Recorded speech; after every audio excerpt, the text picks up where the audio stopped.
Napasakamay ng otoridad ang nakatalang top 1 most wanted person provincial level matapos maaresto ng Eastern Samar PNP sa Barangay Dapdap, Dolores, Eastern Samar. Magbabalita dyan si Patrolwoman Maria Elena Singian.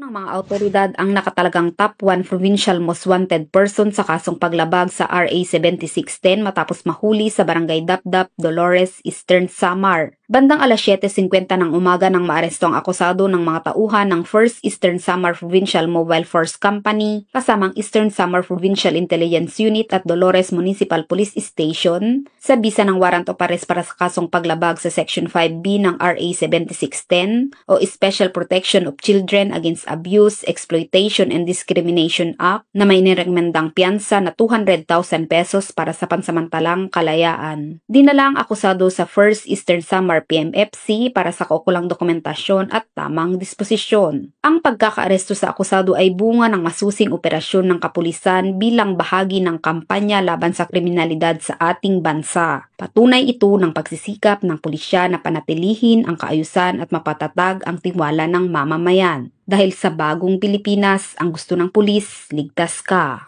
Mula dito sa Eastern Visayas, ako ang inyong PNN correspondent, Patrolwoman Maria Elena Singian. Alagad ng batas, tagataguyod ng balitang pulis.